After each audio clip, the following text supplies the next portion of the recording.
Good morning, everyone. This is Jennifer Clark, the Operations Coordinator with the New York State Coalition Against Domestic Violence. We're going to get started in just a minute. While we're waiting for folks to join us, please feel free to introduce yourself in the chat box.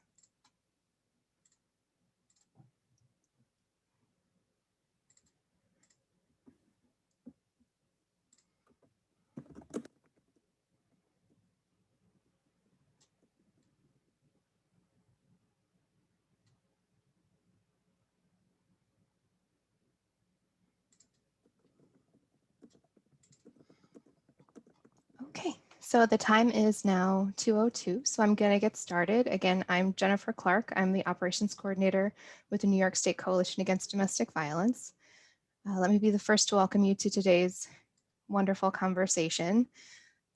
Before I hand things over to NYSCDV's Director of Prevention, Lorianne Castell, I'm going to go over just a few logistical and housekeeping items to help with facilitating the conversation today.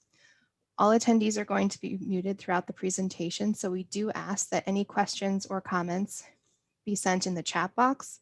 You can post them to all panelists and all attendees, or if you choose to send them and want them read out anonymously, you can send them just to all panelists, and then we'll keep your identity private.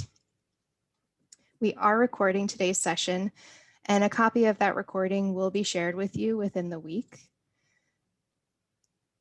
And with that, I will hand it over to Lorianne Castell.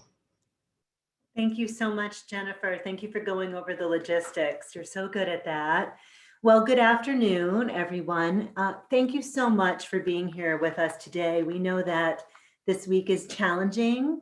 Many of you are on winter break and you've got kids running around and all sorts of things going on. So we appreciate that you've been able to carve out this time to be with us. I wanted to provide just a very short introduction and a little bit of context in advance of this session. So even though this is part of our Teen Dating Violence Awareness Month activities, the theme of which is answering the question, what is love? Which we're really excited about. It's also something that we're doing as part of our Because We're Dads initiative. And I wanted to say a little bit about that. So we have had a lot of wonderful feedback that Because We're Dads is really resonating with fathers and male identified caregivers as a tool for engaging dads to sort of step up in terms of modeling behaviors for their children, talking about healthy relationship behaviors, identifying behaviors that may not be so healthy, and sort of just how we're raising our children in general. But in a time when the movement to end gender-based violence is really striving to be gender inclusive and particularly race inclusive, it may seem a little bit odd that we are maintaining this focus on engaging men as part of the solution to addressing gender-based violence. I wanted to just say that the New York State Coalition Against Domestic Violence has had lots of conversations about this over the past few years. We've made a thoughtful and conscious decision to sort of maintain that analysis, recognizing that not all men perpetrate power and control, coercion, and abuse, but that the bulk of perpetration is still something mostly perpetrated by men against women and girls and boys and other men. And so we feel really confident that this is a conversation that should still be had. Now, the role of men with their peers and in community, in their roles in the workplace, and with their children, we feel cannot be discounted. And I'm really excited about today's conversation because the three men who will be talking today with each other and with you are really incredibly qualified to have this conversation from their vantage point, both as dads, locally in their communities, in their neighborhoods, in their schools, but also statewide, nationally, and also internationally. This conversation is professional, but also deeply personal for all three. It's something that I think is the beginning of a conversation that we want to have throughout this year, talking about the role of fathers and fathering. And we also want to make sure that we're very inclusive, that we're not talking just about gender in the binary, but that we're going beyond the binary, and that we're talking about not just parenting boys or parenting girls, but we're parenting children who are gender fluid, who are non-conforming, who are trans, who haven't decided yet, but that we're extremely inclusive in terms of that kind of language. And hopefully we can sort of come to this conversation with that sensibility too. So thank you for that brief introduction. If you have any questions and you sort of want to talk about, the gendered piece of this, and so what I've just communicated to you from the coalition standpoint, put it in the chat. Feel free to reach out to us to have a conversation. But without further ado, I really want to hand this over to Russ Funk, our consultant currently on all things engaging men, who will introduce our other featured panelists.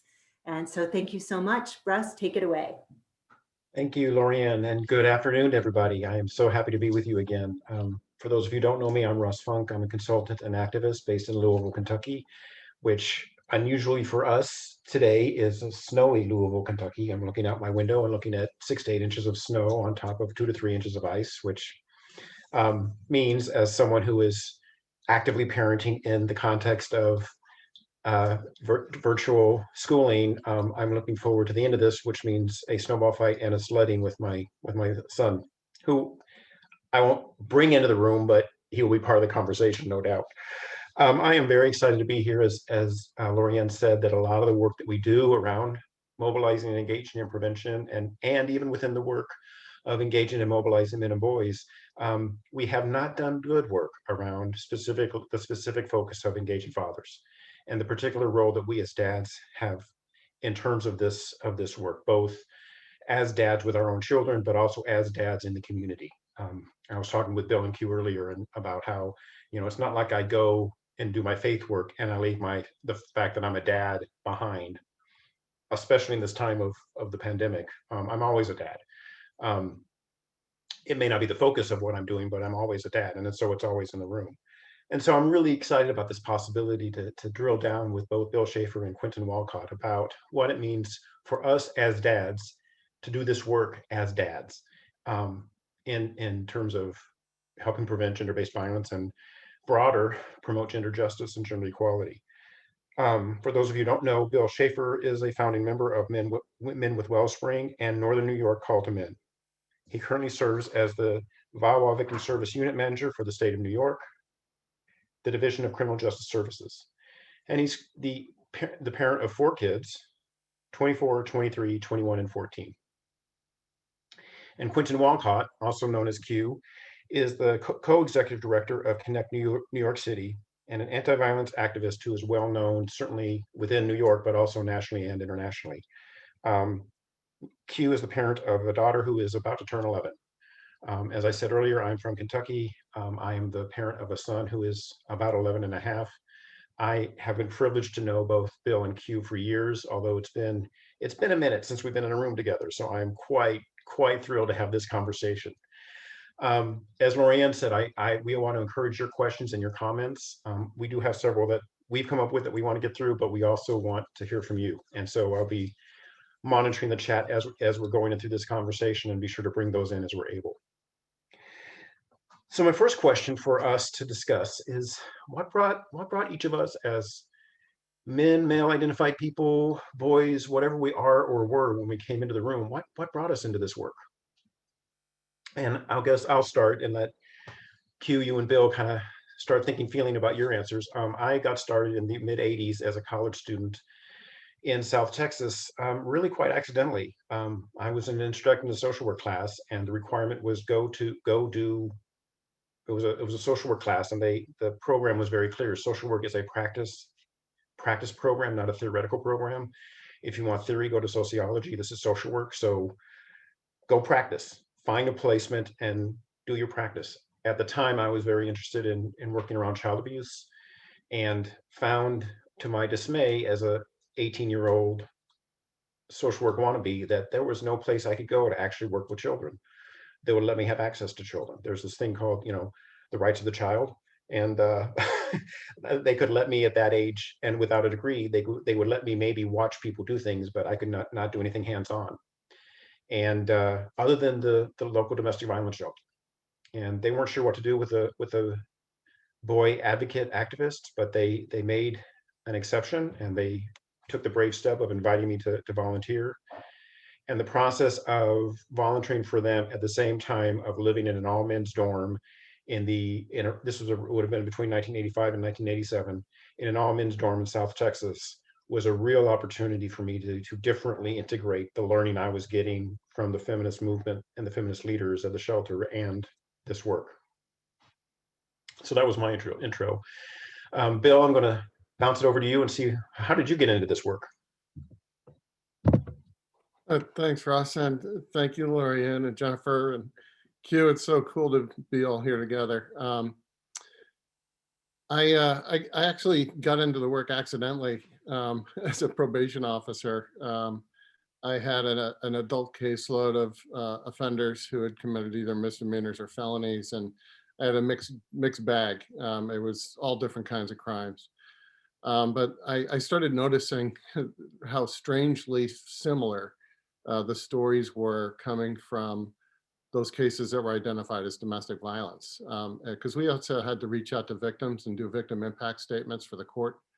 And so I was talking to victims and hearing all of their stories, just knowing that they weren't talking to each other, but finding out that their stories were so similar. It became compelling for me to find out why. And eventually it led to a specialized caseload where everybody was trying to dump those cases. They hated them. They didn't want to supervise them or do investigations for them. So I ended up taking them all. And then just getting involved that way, I started meeting with and talking with advocates. I knew that they existed. I had never had an occasion to meet with a real live advocate before, but they started teaching me a lot of the work, and I slowly became more and more involved. So that was really my professional entry. And then just as a guy, I always wondered if there was something about me that attracted partners or friends or whatever who had so many negative experiences with other guys. I wasn't sure, what that was all about, and it didn't make sense to me until I started learning more about the issue. So that was my kind of both ways in there. Okay, great. Thanks for that, Bill. And thank you to Lorianne and Jennifer and Russ for inviting me to this panel and these conversations, folks I've known for many years. And in those many years, when I first started, my plan was to kind of do this for 2 months. And then 20 some odd years later, here I am, right? And I'm following that same theme about by accident, because I was really like on a different path, different trajectory. I was a student activist, I was a community activist. I was an undergrad, really trying to pay off some bills, for my law school applications in my last semester of undergrad. And so I used to work for the summer camp when, just over the summers as a senior counselor, and kind of built a reputation for connecting with young people in, in unique ways, like outside of the box ways. And so I just had a reputation for that. So when I needed this job to pay some bills, there was a preventive agency that worked on the same plot of the summer camp, and they hired me to run basically like these manhood development groups for young people in South Jamaica, Queens, who were struggling around, multiple issues, some poverty issues, some behavior issues, things of that nature. And so I started doing this work, and then realized that these young people were not so different than I was overall, but they made poor decisions. And those poor decisions were based on domestic violence happening in the home. So as a result, they were getting from the community or from the streets what they weren't getting at home. So once I recognized that, it kind of just changed the way I kind of approached the work. And, working with young people is very rewarding. And, but what I got a sense was that these young people did not have a lot of power to change the conditions that they were living under. So I just kind of did a shift from working with these young people and working with the adults in their lives. So I worked with families, survivors and those who were doing harm, but I concentrated on, the men that were influencing these young men. So when they were with me, they were unlearning something, but when they left me, they went back home and they unlearned what they already unlearned. So that was kind of the long story short that kind of brought me into the work. Thank you both. As we are in the midst of Teen Dating Violence Awareness and Prevention Month, I'm curious for each of us, and Q, I'm going to come to you first, in terms of when you reflect back on when you were a teenager, what information do you wish you had then about flirting and dating that you didn't get? Oh, flirting and dating. Understanding that flirting and dating now is very different than it was when we were kids. It's a different thing. Right. And still, I think there may be some lessons to come forward. So Q, what do you wish you had gotten when you were a kid? Probably some real common sense, because I think when I was young, preteens, teenager, and even young adult, like we were talking earlier, I wish I had learned the things that we teach people now when I was a young child, and so I probably would be much more advanced than I am today. But I learned that kind of like working, flirting and dating was really like it was a game and a challenge amongst me and my male friends, that we were always in like this competition around who can get the most numbers, who can we talk to the most, young women at the time. So I was kind of like in this constant competitive edge, even though I knew better, but I kind of, fell into the peer pressure and kind of learned from some guys that did not even know themselves. So we just all basically winging it around what was healthy, how to approach young women, and and what a relationship or dating was really about. I remember I was in high school, and there was a upperclassman that I liked, and so in my head I'm like, all right, I'm gonna go out on a date with her. I didn't really know what that was. So underage, I'm buying a bottle of champagne and flowers and knocking on her door, and I thought that's what dating was, and she wasn't even ready for anything like that. So really some common sense, and really some listening to what the young woman wanted or what she saw as a relationship, or that type of thing. Probably some real basic common sense, and not and also I was probably influenced by like older men in my life, uncles or what have you, and they were at a different stage, and I was really a young person trying to implement what they were doing and what I was seeing. So some common sense and some patience. Oh, I really resonated with a lot of that. Bill, how about you? Quentin made it easy. What he said. No, the common sense is definitely one of those things I wish I had. I was quite a dorky kid. Didn't really know much about what I was doing, but I also had the good fortune of being raised in a house where there was no violence. There was nothing really negative that I was learning from. So I didn't have that, but I also didn't have like the how-to. Most of my learning happened hanging out with the bad kids in the back of the bus on the way to school or coming home from school, because everything went on in the back of that bus. And so there was learning, good or bad, and you sort of figured it out on your own. But I wish I didn't have to go through that figuring out process. Like Q said, it would have been great to have just some basic information to work with, to really know what it means to listen to somebody, and just let them be them, and just being yourself.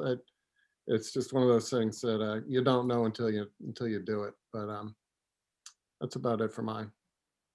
Well, hopefully we'll all have learned from some of those experiences in terms of how we parent. I don't have a teenager yet, but I know for my own self, one of the things that resonated really clearly for me, even if I asked the question, one of the lessons that I wish I had learned is how do you do that with respect at the center?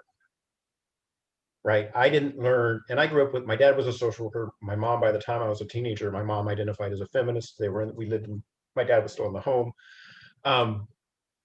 And yet I still didn't know how to flirt without the first step of sexualizing and objectifying the quote unquote target of my attention. So I immediately started from this default space of, well, I first have to start to flirt with you. I first have to start with a premise of disrespecting you and who you are. Bill, to both of y'all's point, not listening, not paying attention, but not even seeing you as a human being. You were the number I wanted to get. You were the kiss I wanted to get. You were the, you know, all that stuff. And I really wish that I had gotten some concretization of respect, not the theory, not the concept, but like how do you really, when you're 14, 15, when your face is covered with zits, when your voice is cracking, when you're scared and you're nervous that you might actually say yes, or he might actually say yes, what does respect look like in those moments? I really wish I had gotten some, like I said, something really concrete back then. Russ, if I could add, you know, and the thing about it was that, so I'm working with what my friends are doing and, you know, what they want me to do, and I want to, you know, be accepted.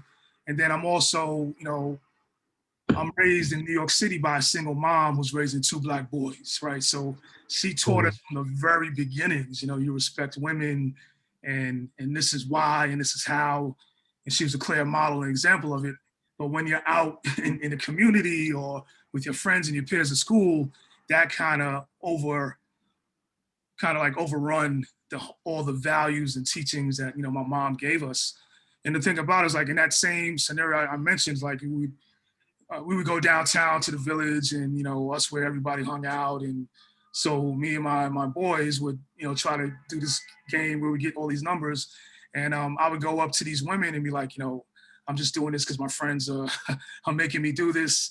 I really respect you. And, you know, if you were really interested, you know, just kind of like a real genuine line. And then I would go back and then talk about, you know, I conquered them and all these different things. But ultimately, in my heart, I was very respectful towards women. But when you kind of around your peers and you kind of adjusting to that and want to be accepted, so that was the problem in itself. Because I think at some level we have some idea of what's respectful and what's not. Absolutely. Thank you. That leads nicely into the next question, which is, how do you support your child or your children to be in respectful and equitable relationships? Bill? Well, mine are a little bit older than yours, so they've been through it. And I revealed to both of you guys right before this call, I sort of cheated when I was getting ready for this, because I wanted to ask my kids if there was anything in particular that worked. And they were all pretty universal with the fact that we have pretty open communication in the house. So not only do we ask each other questions, but we listen to the answers. So those are important. Being, you know, modeling good behavior. Like I said, I got lucky. I grew up in a house that didn't have anything nasty going on. And they don't have it going on either. So they know what's right or wrong. And like you said earlier, Russ, kids are much further advanced in all this than we ever were. Even after they started trying to tell us in college or whatever, it was far different than what they get now. But just being present with our kids, with my kids, they said was important, because I was there to provide guidance. Just showing up is, we get extra credit as guys for that, but you still got to do it. And it's not just the showing up, but then, you know, being actively participating in there with signing up to be the coach, even if you don't know anything about basketball. Signing up to be a scout leader, even though nobody else is signing up for all the other jobs in there. But it's, you know, having those opportunities to be there and to demonstrate the respect and like I said, active listening. They said that those were the big ones. You know, we took them to some of the events that I was aware of, like the Silent Witness Project up in Glens Falls, and we did walk a mile in her shoes over in Troy, and all these different events. But they said that the real thing was being present and being able to have conversations, and like trying to find that balance of what is healthy and what isn't. And they all had some experiences already, and it's cool to see that they were able to recognize issues before we even knew there was something going on. So that was good. But again, it's about keeping all the lines open. Thanks. Hugh. Yeah, I agree, and it's like, the three of us, including Lauren and Jennifer, like, really being entrenched in this work. And really the fact that you're, trying to raise a young person to be who they truly are, autonomous and critically thinking, it really puts you to the test, because, you have all this book knowledge, and you speak all over the world, and you do workshops around curriculums or not. And it's like, but when you have your own, it's like, whoa, what do you apply? What don't you apply? And you're held to a different standard, and it's always like, Yeah. you talk about accountability and what that is and what that looks like, and, autonomy, and your children are going to really, hold you to task. And like we talked about earlier before the call, is like these children help us and teach us how to be parents. In my case, I'm actually a step parent. We don't use the word step. So like, I don't consider her a stepdaughter. It's like, that's my daughter. And I'm applying everything that I've learned into this relationship with her. And it's like, a lot of it is that, I think, that critical thinking that Bill is talking about, and critical listening, right? That we want to kind of teach them to be that. And just and for them to have the opportunities that we may not have had to really hold our parents accountable and point out where they're messing up. Yes. And not intentionally doing harm to us, but doing harm to us in some form or fashion, to kind of raise that to my mom. And I was one of those critical thinkers, like, wow, she's on her own raising two boys a year apart in New York City. There's a lot to that, and she was an artist, and understanding that she sacrificed a lot to kind of bring us up, and for me to hold her accountable would be like, what is wrong with you? So I think it's just, and it's a great thing. It's a great thing that our children say, you're messing up right now. That's not what we need in this moment. But to hopefully kind of just instill in them, some strong values that, and discipline. I always say discipline in the sense that not as a punitive thing, but like the discipline is like, what will they do when we're not around? What habit will they pick up when we're not around that'll be hopefully healthy?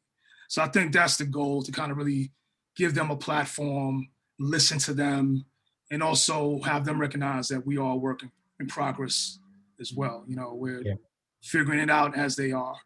And hold us to account. That will help us be, evolving men and evolving fathers, and that'll help them be evolving young people and contribute and healthy contributors to the society. Mm-hmm. Thank you. As y'all were talking, I was reflecting on my own experience. I have a child who is male and identifies as male at this point. And one of the things that I've experienced, Bill, you said, we get extra credit as dads for showing up. I love to bake. I mostly bake cookies, and Kiernan is often baking those with me. And I remember early on, the extra credit that I get for being the dad who shows up with cookies for what this, that, or the other, and the immediate kind of punitive stuff that Amy got because she was the mom who did not show up with cookies. Right. Well, in real time, I could challenge that and help people notice that they were giving me extra kudos for doing what is really not hard. Baking cookies is not an extra skill or a talent. I mean, it's, you follow the directions and you do it. I mean, it's it's really not that big a deal. So don't make it a big a deal, right? And I think both of you mentioned, and I really love this, particularly Q, you mentioned that I think one of the things that I don't hear us talking enough about in terms of respect and equitable relationships, particularly in the work with men and boys, is how accountability in amends making is absolutely part of being respectful. It is not, I grew up in Texas, I'm in Kentucky. There's still a lot of patriarchal ideals of men respecting women floating around out there. It's us watching our language around women. It's us holding the door open. It's us, putting our jacket over the puddle. It's a lot of that kind of respecting women rhetoric that my son is experiencing. But Q, to your point around, the fact that he can experience a different kind of respect, I hope, from me in terms of me acknowledging when I make my mistakes as a parent, me acknowledging in front of both of him when I make mistakes as a partner to Amy, and I do it in front of both of them, then apologizing to both of them. And apologizing, in my mind, apologizing is the first step of accountability. It's not the end of it. My work isn't done just because I said I'm sorry. I'm sorry is easy, right? The harder work, the more meaningful work is, what's the amends on the other side? So if I'm sorry, that suggests a behavior change on my part, right? It suggests I'm going to do things differently next time.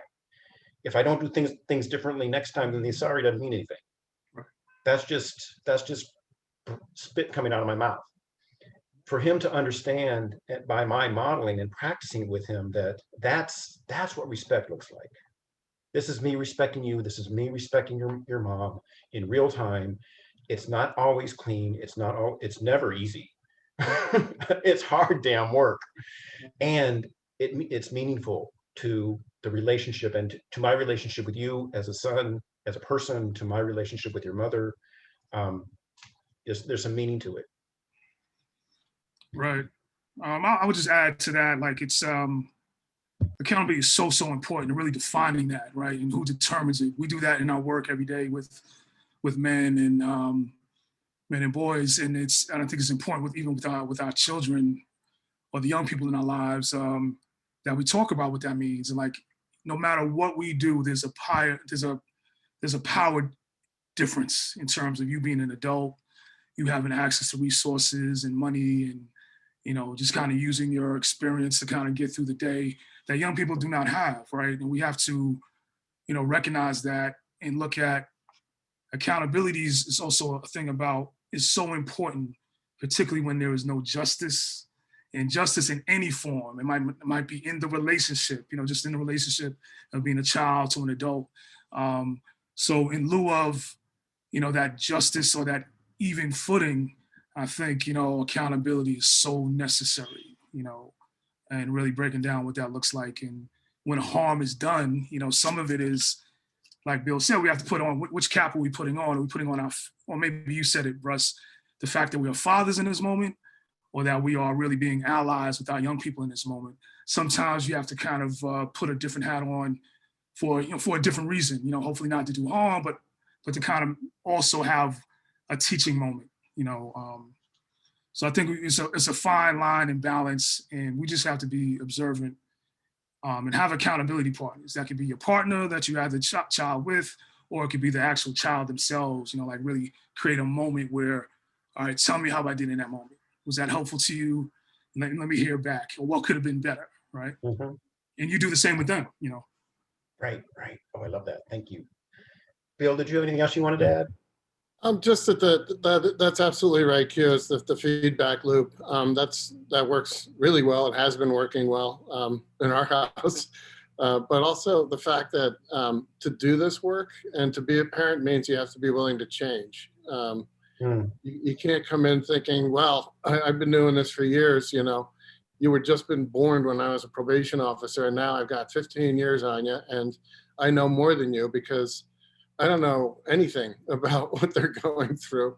But we need to have the ability in the pipeline. There has to be some venue for them to share what they're catching, and if we're doing something wrong, for them to hold us accountable to that. And to not just apologize, which I do plenty of in my house, but to follow it up with some sort of change to not have that happen again, whatever the harm was. So I think that I just wanted to reiterate those are great points that Q made. Thanks, Bill. And you raised another point for me that kind of relates to a question that we got. And I'm going to read the question first and then kind of come back to it with this thought. So one person asked, in response to the quote unquote respect comment, what are some proper ways to quote holla at a female shorty or person in public? And one of the things, Bill, to your point around noticing our changes, one of the things that I talk about when I work with teenagers is, my context. I think Insta flirting or text to flirting or Facebook flirting, I think those are all real things. But here's my context. The last time I dated a teenager, we had these things called phones that were attached to the wall in the kitchen. I got no game in text to flirting. I get that y'all do it. I don't understand it. I don't know how it works. So let me not pretend. I can't translate talking on a phone, by the way, through her parents, right? With with a woman or boy when I was in teenage. I can't translate that to today's time of sending a text to flirt and doing it with respect. I don't know how y'all do that. Y'all know how you do that. I don't know that you talk with each other about knowing that you do that and how you do that, but I know that y'all know how you're doing that. And I think that relates, I think, back to this idea of how do you holla, if I'm pronouncing that correctly, at a girl. How do y'all do that? How do y'all do that? Let me get to back to the question. Oops, it's gone. How do you do that with or teach about doing that with respect? Could I just jump in on that? I learned about this group that has kind of gone against the whole concept of street harassment, the Hollaback girls. I'm sure you've seen some of their work. I think that there's a very fine balance, if you will, if doing it at all. I used to do it long before I was a PO. But,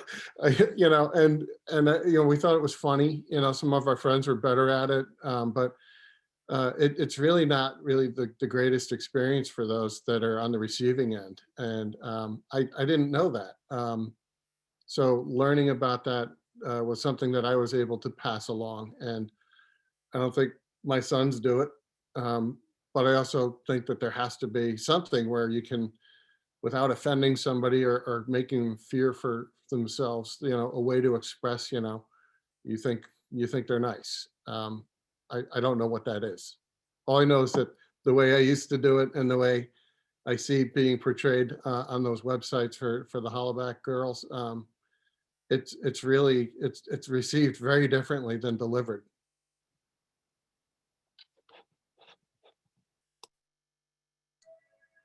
I'm sorry, I live in New York City, so I live right by a firehouse. So there's a lot of background noise. So I apologize. I think it's, ultimately it's kind of like do no harm, right? If you want to talk to someone or, really kind of engage in conversation or let them know how you feel about them, kind of do it in a way that's not like going to tear them down, particularly if the feeling is not mutual, right? I remember me growing up, again, remember my mom told me to be respectful to women and girls and everyone in general, but then it's, different times, different moments, I strayed away from that. But but I was never truly like, if I was rejected in any way or they just weren't bothered, they didn't want to be bothered. It was never like, all right, you messing my self-esteem or my manhood, so now I'm going to tear you down. I remember guys in the streets would be like, well, she rejected me. Well, you're ugly anyway. And, your ankles are ashy, whatever it would just tear them down, right, in the process. And then the other thing was that kind of like this idea of like imagining what in my case, young women were going through on the course of a day, right? Like, so they're getting on a train, they're walking to class or to work or whatever it may be, and just a number of men that are flirting with them, whistling at them, catcalling, trying to approach them. And by the time you may be genuine in your feelings, but by the time they get to you, the tipping point is already there, and they might kind of lash out, but we have to be truly understanding and compassionate about what that experience is like for these young women. But I would say this about, current technology and how that works. Like, so we see it on social media, how people make comments and they're really brave because they're behind an instrument or a device, and they say the things that they probably may not say in person. that's a good thing and a bad thing, right? So the fact that somebody who may have been really shy, there's this new mechanism of trying to engage and be social with people. But when you take it too far, when you kind of cyberbully with it, that is a problem. But I think just truly, genuinely seeing, asking a question, like, or just really talk about yourself rather than getting information from them. My name is Quentin. I work here. I do this. I'm in school. I would love to talk, something just really more, less threatening or less aggressive in ways of doing that. And through social media and through a text message or a social media app, it gives you license to kind of do that. But again, not having the same expectations of being accepted, So there's no real answer to it, I would say. But I think it depends on the situation, who you're trying to engage, and where you're doing it as well.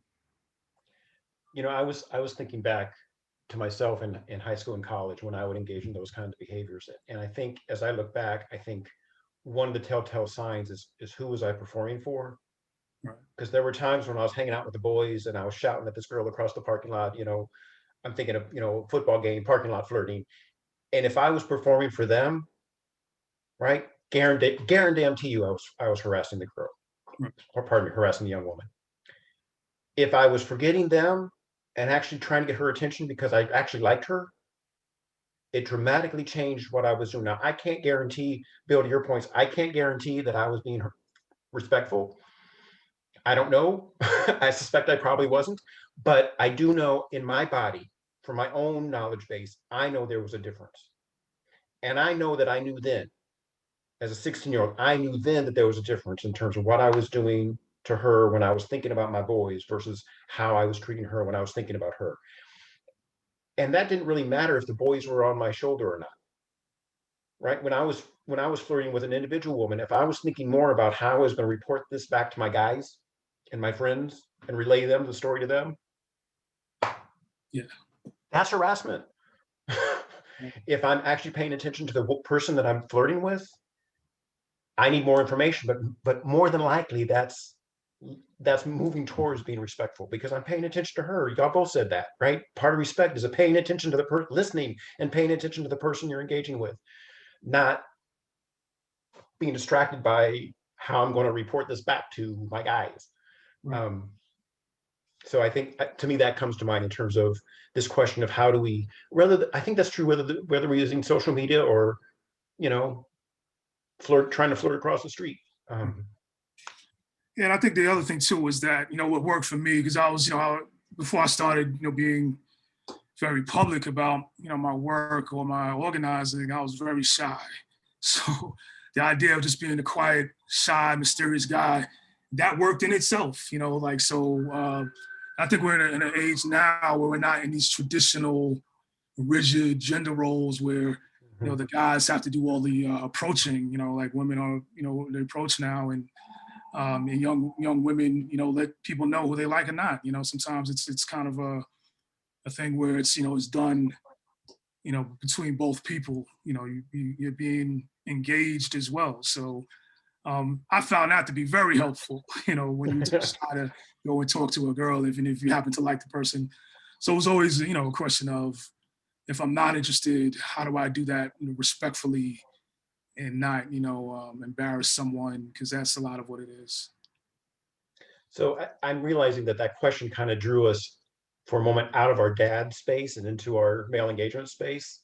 So I want to bring the question back in terms of, as we think about, Bill, with your children at their various ages, Q for you and I as thinking about our children who are just about to get into that space, right, and be flirting and flirted with, and oh my God.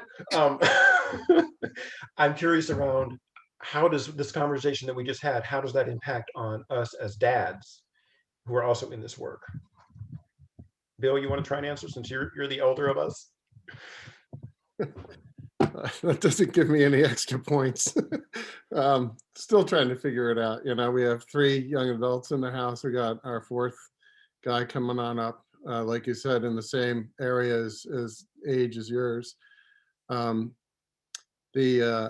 can tell you that there is some division. Sometimes I'm just a dad, but a lot of times things just happen at work, or you learn about something, or you hear a gifted survivor that is sharing their story in a way that you hear something very differently. And we would just bring it up as part of dinner conversation. It wasn't typical, talk about light stuff. We had some pretty heavy conversations. So they knew what I did. They know what I do. But there's sometimes where it's nice to just help them out with how they're working through relationships, and just try to give the best advice that you can. And I don't know that it's ever really at odds with the work that we're all doing here. But just knowing what the right advice is, I still don't know. I'm still trying to figure out how we got here, 28 years later. But anyway, I don't really have a good answer for that.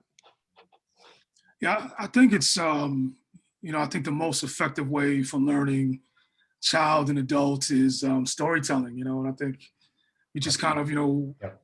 unearth and remember, what it was to be their age, around their age, and, the experiences that you've had. And I like to all the time say, tell my story, and then like, if you were in that story, how would you have done differently? What would you have thought about that? And so again, like really stretching the imagination and the critical thinking and critical listening, and always asking that question, why, how, and the hows, how would you have felt in that situation? Because I remember in my work, I did a roundtable on music lyrics, and there was a song that came out at one point, and the song was like, if she says no, she really means yes. Essentially, I'm paraphrasing, but essentially that. And so I called a roundtable with fathers, and not just fathers, but men and fathers, about like, how do we have conversations, particularly with boys, but boys and girls, about sex and dating, and it's kind of like this conversation we're having. And what we learned was that we didn't know ourselves, what to really say to our young people, because we never really got that information. And just by the fact that we're over 21 and we're quote unquote men, therefore we kind of just felt that we knew, and this is how you do things. But when we dug a little bit deeper, no one had really had that conversation before. So it's kind of like, again, doing your homework, learning from your child about what's going on with them, jumping on Google like they do and finding out what are some good ways of saying, or, tap into our peers in this work, because like you said, even though we might be practitioners and professionals in this, like when it comes to your own, it's like when they say doctors should not operate on their family, right? We just have a whole different perspective when it is ours, and we might make some mistakes, well-meaning dads and men, but we can we could do a lot of harm if we just kind of if we don't get out of our, I think you say this all the time, Russ, like, how do we get out of our own way, right? So and just not being, just because we're fathers and men, we're not omnipotent. We don't know all things, so we have to be honest about what we don't know, and get some support around that. Which jumps right to a really great next question that we came up with for ourselves, which is, how do you know when you're getting in the way? Again, I think about my own self in these times as a dad, and how often I am giving shade advice, he says sarcastically, right? At least in my head, I'm giving shade advice. And it's not resonating. Kieran ain't ready for it. His life, his experience is different. He's, it's, how many years is it? It's 40 some years since I've been 11. The world has changed a bit. Right. We ain't in South Texas anymore, right? So how do you know when you're starting to get in the way, and what you do to get out of the way? Either one of you. You want to go, Bill? All right. I think that, again, we have to pay attention. Are we being effective? Is, an advice that we're giving, or an experience that we're using as an example, is that landing well? First of all, we got to, your son told you, Russ, that's not working. That's a lot of shade right there. That's not effective for me. So we got to really be constantly creative, put the same work we do into our children that we do at work, or other parts of our lives. And I think and I think you hit it right on the nail. We may have had much more experiences than our young people because we're older, or we just lived in different times. But the times that they're living in right now, I think we alluded to now, is like you have COVID. We never had to live and be raised in COVID or try to get in a relationship during something like COVID. And then we're living in, institutional racism. We're living in a time where gender violence is at all-time levels because of COVID. So it's a lot of different things that are different. Technology is different. So we have to kind of really be open to them and tell us what their experiences are, not this whole idea of, well, when I was your age, I walked 17 miles in a snowstorm to get to school, right? That's not realistic anymore. And their experiences are as unique as ours were. And we have to kind of recognize that and kind of do this learning exchange and put the hat on around allying and listening. And then maybe our experiences will kick in and giving some food for thought and not even forcing our views and opinions on them, but help them think critically and listen critically and formulate something that's really fair and not doing harm to anyone else in lieu of protecting ourselves. Yeah, that's, I think you said a whole lot right there. I know that when I'm in the way is when they're either laughing at me about the advice that I'm giving them, or, I can see their eyes glaze over, as only a young teenager can do to their parent. But that's when you shift. I shifted to a mode of really listening and listening for things, not like, oh, do I see him or her smiling? Do they seem happy when together? But, I try to keep my radar on full range scope so that if I detect something not right, I try to just ask open-ended questions. What's going on? I don't assume something good or bad. I've learned that that's a big mistake. It doesn't work. You think everything's hunky-dory and you're like, wow, this is cool. And then you find out it's not at all. Right. But, so you listen differently. And I think that's what some of the work has done for me to help me not be in the way.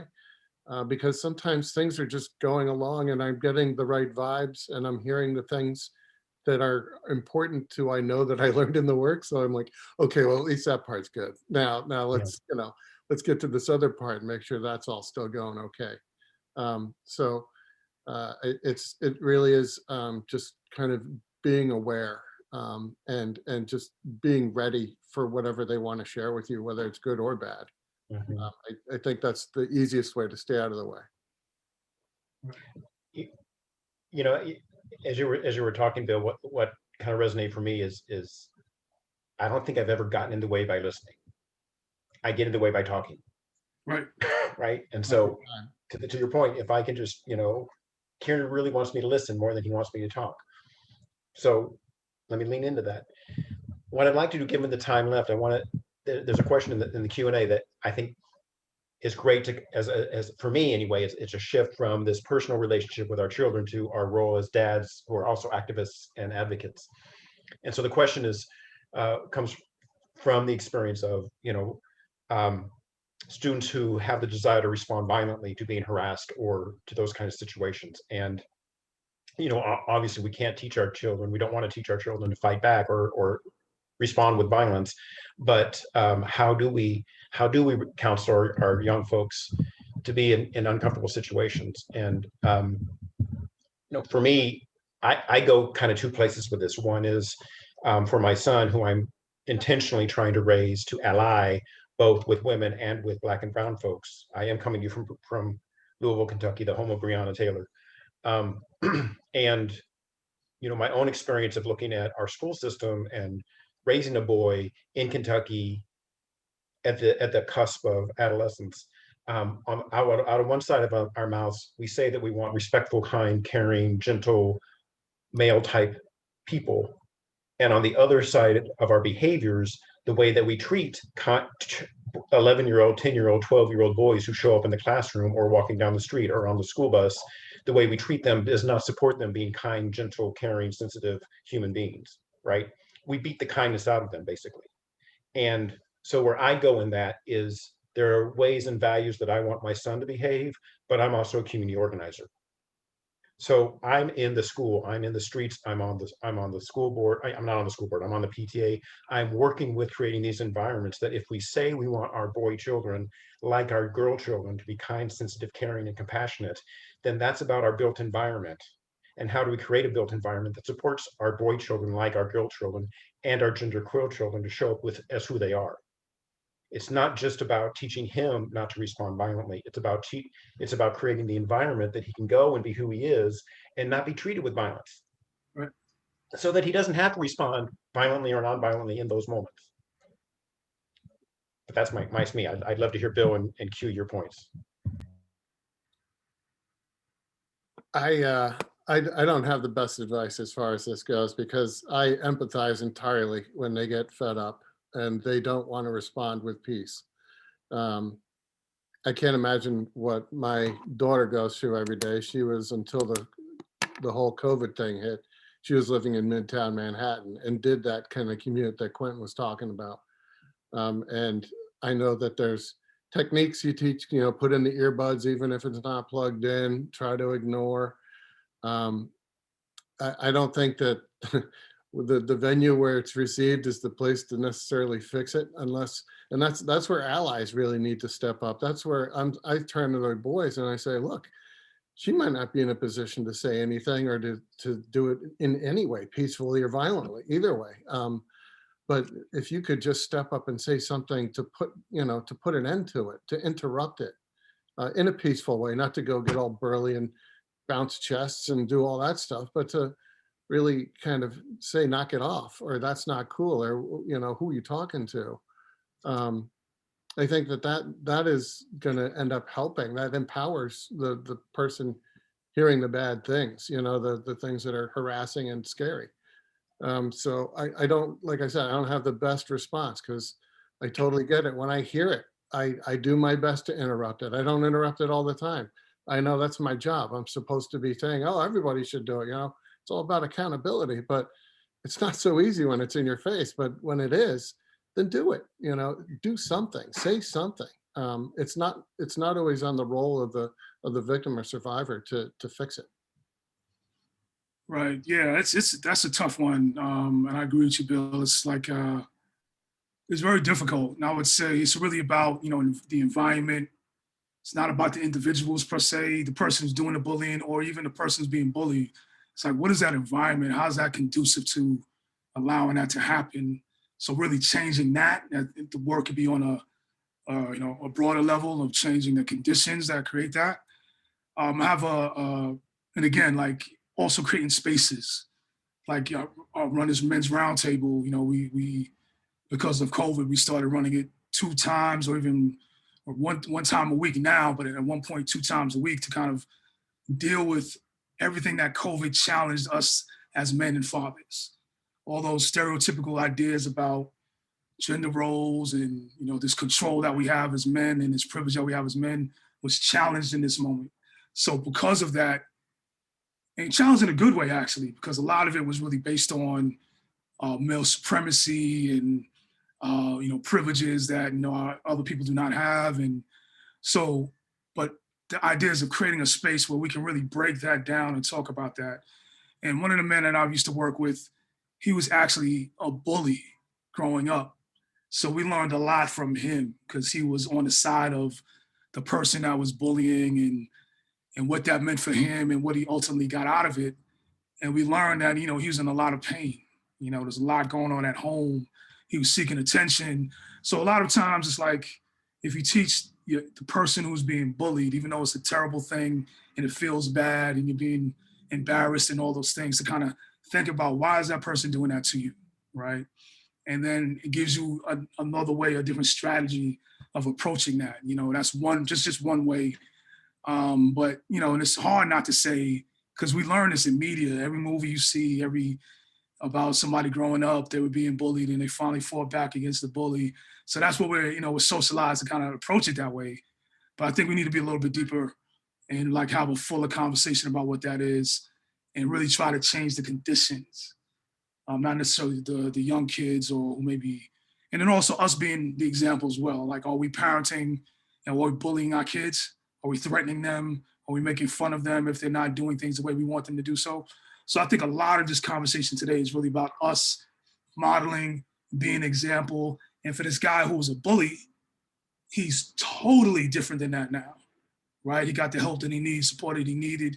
He even did reparations to the people that he could find growing up and, did something for them to help them, so we could all be transformed, and young kids need to see that transformation as well. But we have to model this, not just the behavior, but the thinking that manifests in the behavior. Exactly. And I think for me, and I'm curious with both of you, Bill, you kind of alluded to this already in terms of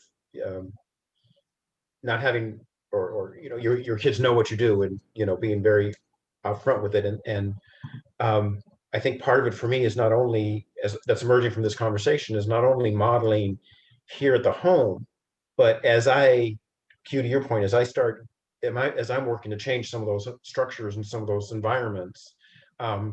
Kieran is 11. We're living in the time of the Sunshine Movement. He's an activist himself. He has some ability to have an impact on his environment, and there's a role that I can play in bringing him along, not just go to a march that I help plan and carry a banner, but what are ways that he can help plan? What are the ways that he can work to change, not by putting too much responsibility on him, because he doesn't have the authority to make those kinds of norms changes in his school. And I don't want to disempower him either, right? He does have influence in his school setting in terms of the way gender and the way gender equity and race relations and all of that stuff. And so how can I, and as a part of my modeling, as a dad who's also an activist, how can I bring Kieran along? And I mean this to be a question, not a statement. I'm struggling with that, sorry. But how do we bring our kids along with us in those spaces where they can also be involved in some of the activism that we're doing, or advocacy that we're doing? You want to go first, Bill? I'll follow you unless you need a minute. Okay, yeah, I would just say, just like in our work, the work that we're doing as men in this field, it's all about making sure that those who are most marginalized are at the table, and not an add-on, but at the very, very beginning of you organizing that rally or that march for us, that they're building the table with us before we even sit down to kind of talk about what are their needs, what's going on for them. They should really be directing, they should be the keynote, not just kind of like somebody we had on the end of a panel of a domestic violence conference where we have a survivor talk, but to be really ingrained from the very beginning about what the conversation is. I think we should do that with youth. And as I'm getting older in period and older in this field, I remember when people were looking at me to say, well, Q, wow, you're young and you're new, what do you think should happen?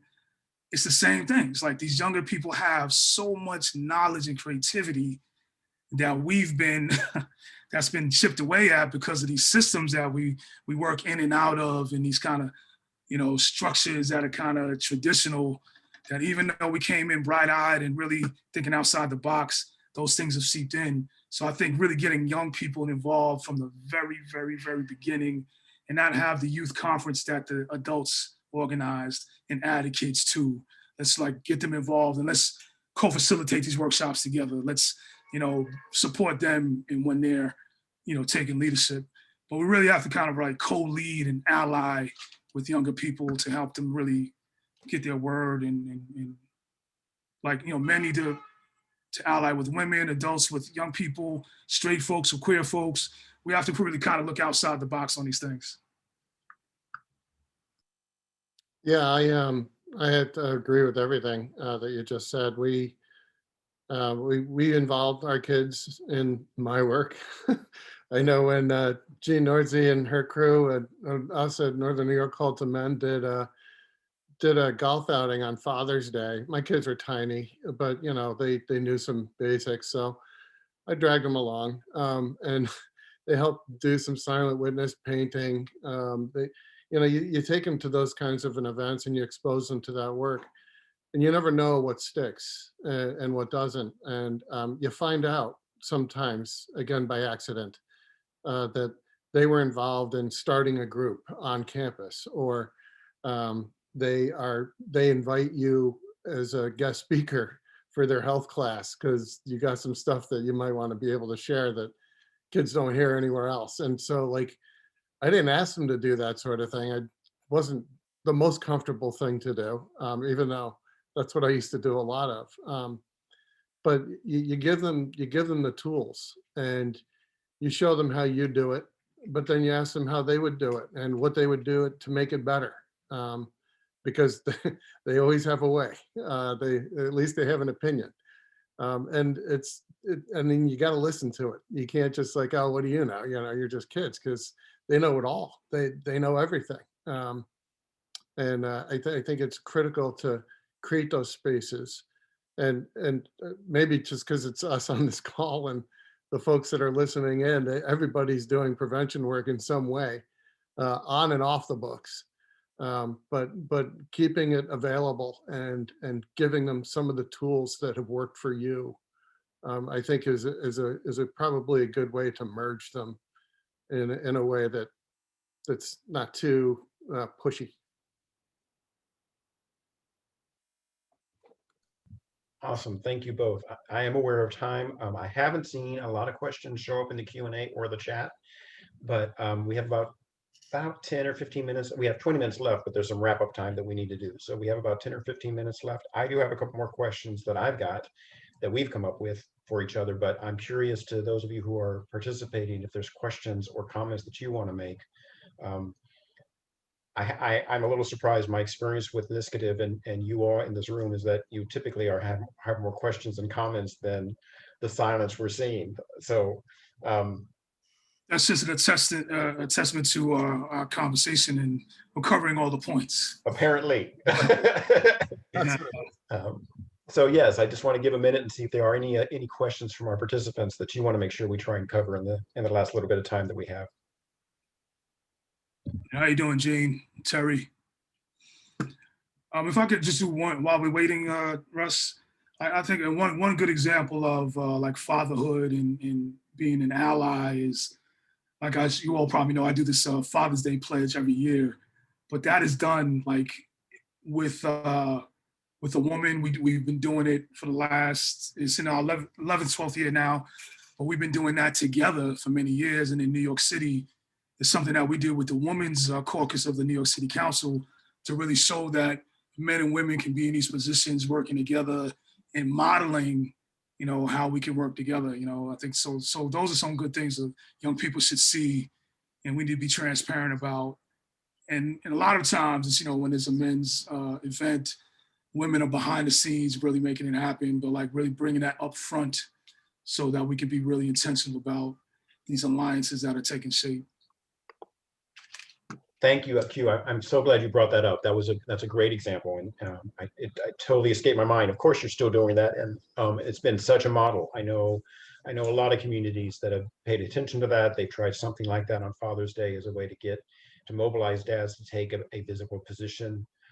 Bring your son along, bring your daughter along, bring your non-queer, non-gender conforming child along to those spaces, and maybe there's a way that they can organize alongside the Father's Day rally.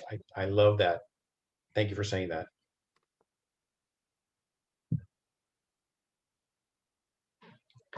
Well, I haven't seen any questions or hands raised. Oh, there's one in the Q&A. Let's see what this is.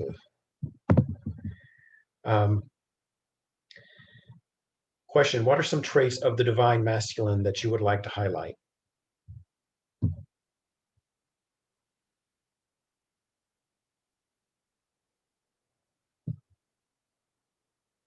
Any responses? Q, Bill?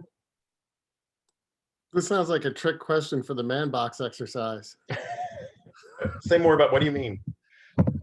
Well, you know, the whole male socialization, there's some good stuff and bad stuff. And there's, you put them in a box. It's your exercise.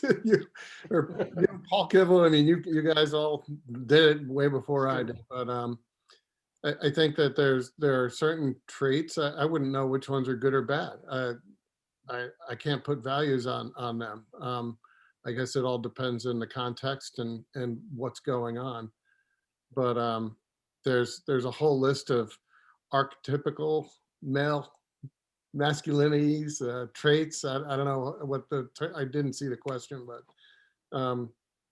they're not necessarily all bad, and they're not necessarily all good. And I wouldn't know where to begin or end the list, because it's sort of up to the eye of the beholder.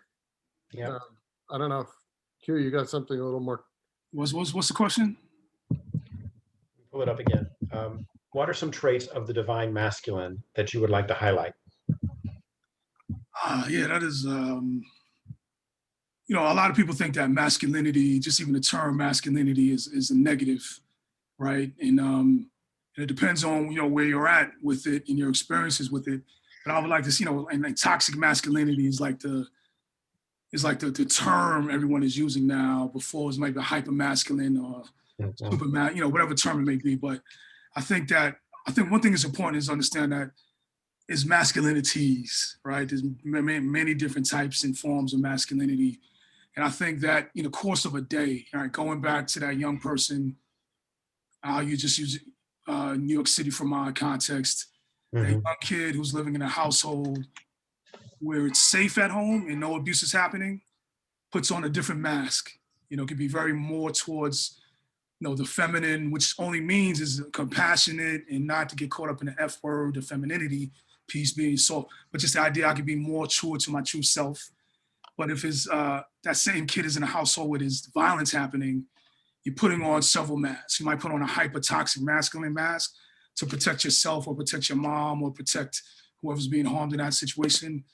When you leave that household, walking down your block, depending on what neighborhood you live in, you put on another mask.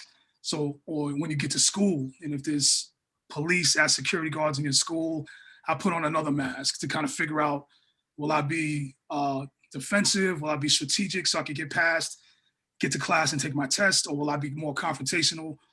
I would just say that masculinity and masculinities are fluid over the course of the day, in whatever situation you may be in. So sometimes it's about, I'm going to be hyper masculine to protect myself from hyper masculinity. Or I'm going to be more strategic masculinity and walk around the block rather than going straight through because I want to get home at the end of the day. So I would just say that the masculinities are just kind of fluid. You experience maybe all of them during the course of a day.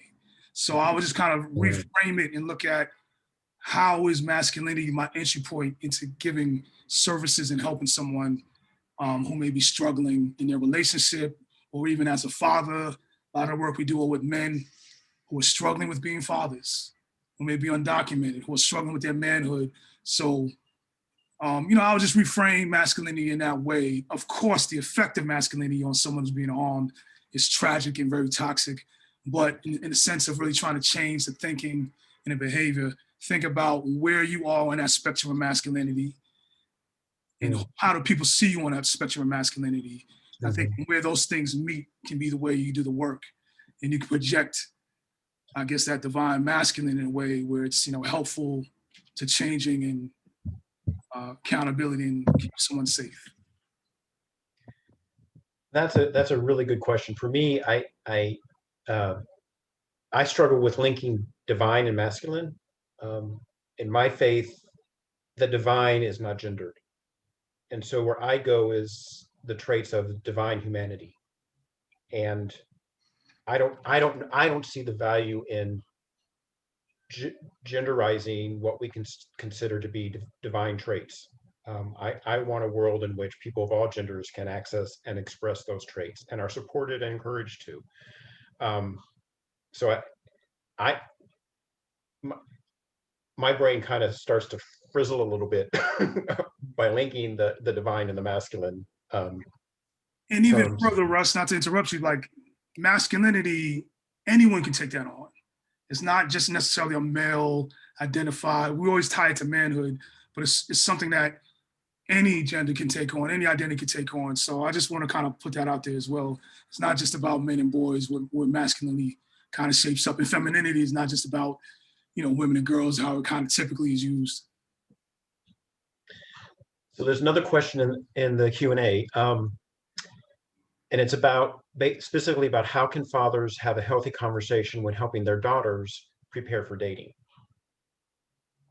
And it's unclear to me if this is thinking about daughters dating boys or daughters dating girls or daughters dating both, but I don't have a daughter, so I have a hard time knowing how to answer that. Those of you who do, you and both of you all do, so.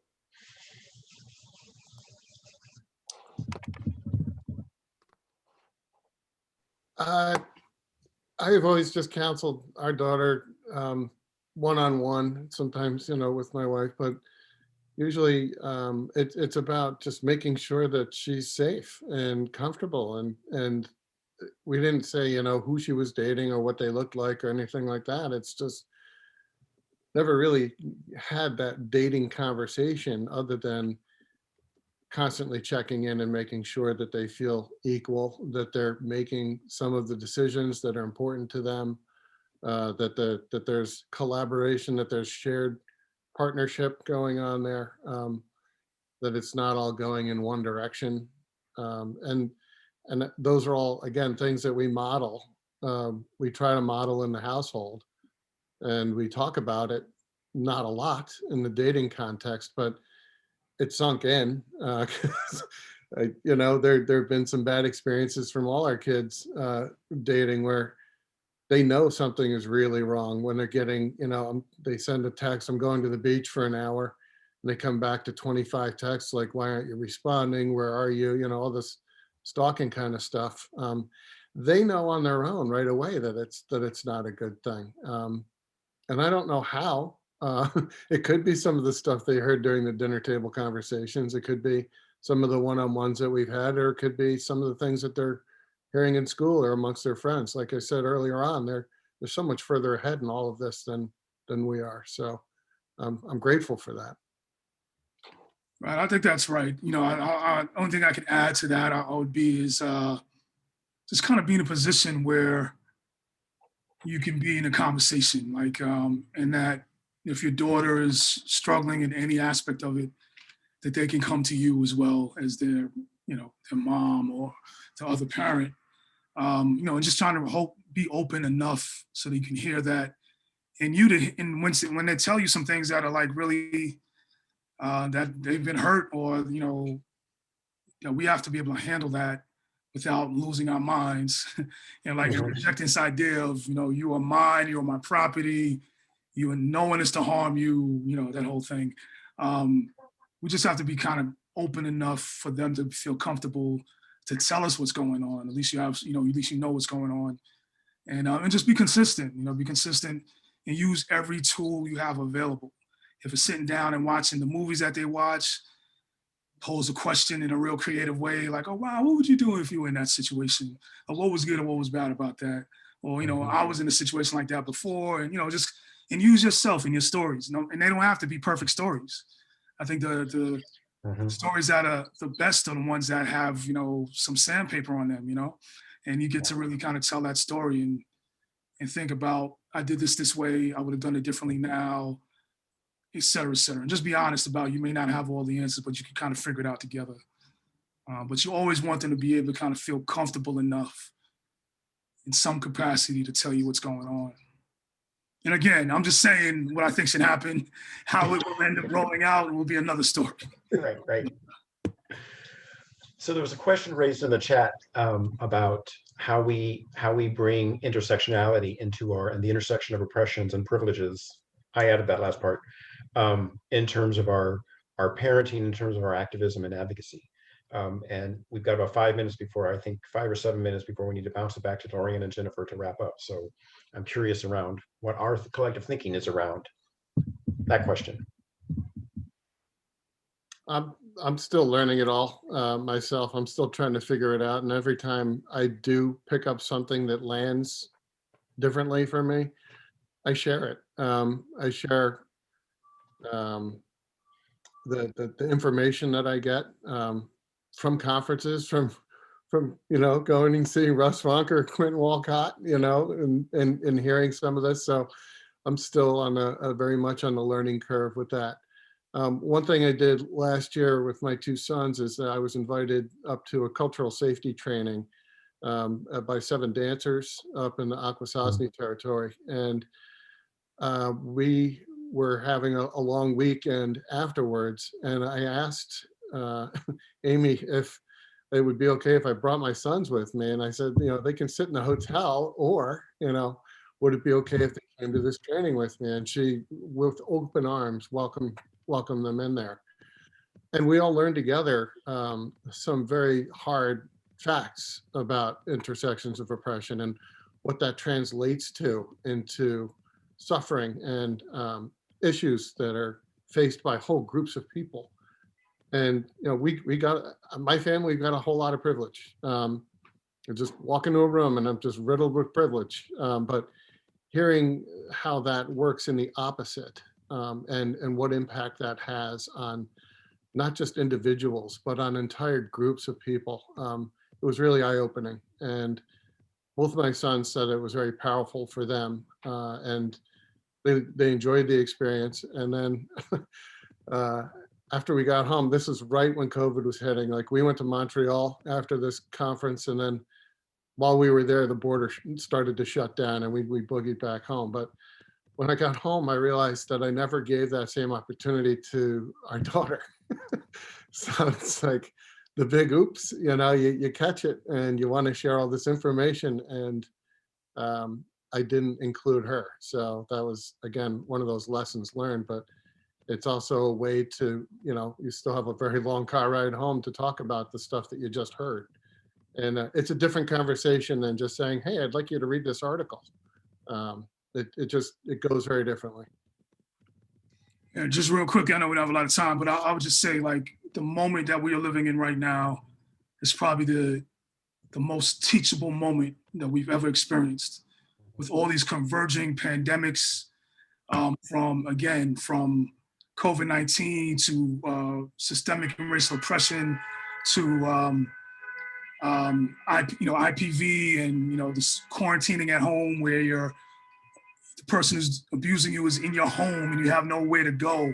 There's so many teachable moments around this and how people are treated differently, that we have to kind of, not to be opportunistic in a financial way, but opportunistic way to kind of really converge these ideas and experiences. And again, critical thinking, critical listening, and asking questions, and not really being afraid to kind of acknowledge that we have privileges, right? As men, as a Black male, I may not have the same privileges as a white male, but as a male, I do. So talking about that, and then also, and using parallels, even if you don't want to intersect at all, the parallel. We work primarily with Black and Latino men, and we always use racism, the parallel of racism with sexism, to understand how oppression and suppression, and how violence works in those spheres. And sometimes that guy who didn't really get it, of how he's treating the person, his partner in his life, gets it when he talks about racism, and he doesn't benefit from that system. So we got to be creative and use moments as very teachable moments, because there's everything happening right now, from joblessness to deportation, everything that we can talk about right now in this moment. So we just gotta be open to being creative around that. And to that point, I again, the situations present itself. As I mentioned earlier, Breonna Taylor was murdered here in Kentucky. And in terms of this intersectional conversation that we had, is we've had several conversations at our dinner tables. How is it that 3 highly trained police officers missed the shooter and hit her 7 times? There's some misogyny up in here that is not part of the conversation so much in general, but it was clearly racism, was clearly police brutality, but it was clearly also misogyny, or else these were highly trained white police officers that were shot at by a man. She didn't have a weapon. The shooter got grazed in the hip by one of the bullets. She got hit 7 times, 2 of which were fatal. They don't know which one actually killed her. There's an intersectional kind of moment right there to talk about how racism, police brutality, and sexism intersected, and Breonna Taylor was killed. So I think I agree, Q. I think there's these moments all over the place that invite us to talk about intersectionality, invite me as a white male father of a white male child to talk about all these intersections and what that means in terms of our role in the work of making our world better, or our little slice of it. And I think I'm realizing the time, we have 3 minutes left. I want to just really, really appreciate both Q and Bill for your participation in this. This has been a real thrill for me. And Lorianne, I'm going to bounce it back to you to close us out.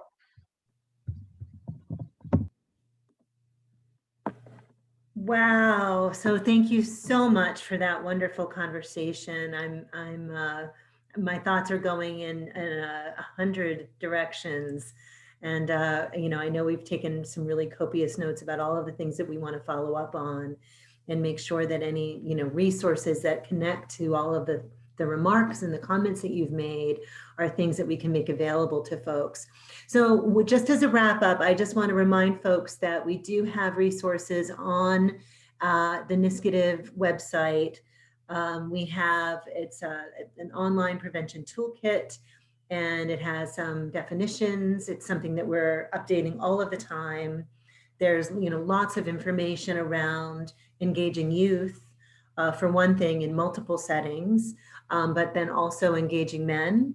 And then there's a separate tab for the Because We're Dads initiative. Again, it's something that we're always populating with new resources, some that we are creating on a weekly basis, and some that we are finding that we want to make sure people connect to.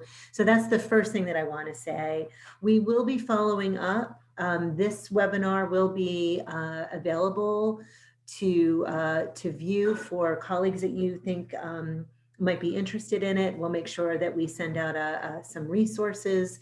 But then the last thing that I want to say is, for Teen Dating Violence Awareness Month, we are also hosting a webinar on this Friday, the 19th, also from 2 to 3:30, that will be exploring what adults can do to support LGBTQ+ youth and creating safe and affirming spaces for LGBT youth. Given all that we know about the support that they need to be navigating in spaces where they're not always safe and they're not always able to be free to be who they are. And so we have Rafi joining us from the Anti-Violence Project, and Q, of course, you know everybody in the world, but also somebody operating in New York City. James Young from Query, and also Max McAuliffe, who represents the Mid-Hudson Valley GLSEN.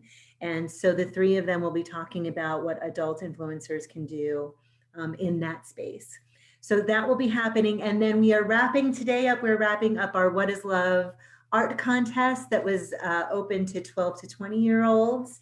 And so there's only 4 people can win, and there's only 1 grand prize winner. But everyone who submitted a piece of art or performance or poem or a piece of music will be invited to join us for a youth speak out, where they tell us what they need to hear from us and what they need to hear, what access they need to resources, and what will help them to feel supported in terms of exploring healthy relationships. So we're really excited about that. Stay tuned. Reach out to us if there's anything that we can do. I'm just really so pleased and delighted that three of you were able to come and have this discussion with each other. Q, it was great to see you and to hear about some of the work that you're doing. And Bill, thank you so much for everything that you contributed and everything that you do for the state. Russ, thank you for being our facilitator and our mainstay consultant on all of this work. It's really been a pleasure working with all three of you. Jennifer, thank you for the logistics. And please reach out to us. I'm just going to put in the chat right here at the very end. You can send an email to either myself or to Jennifer at Niskative if you have any questions or anything that you need to do to follow up. Thank you all. Stay safe, stay dry, stay warm. Thank you. Yes, great conversation, everybody. Be well. All right, thank you. Thanks. Take care, Bill. Good seeing you again.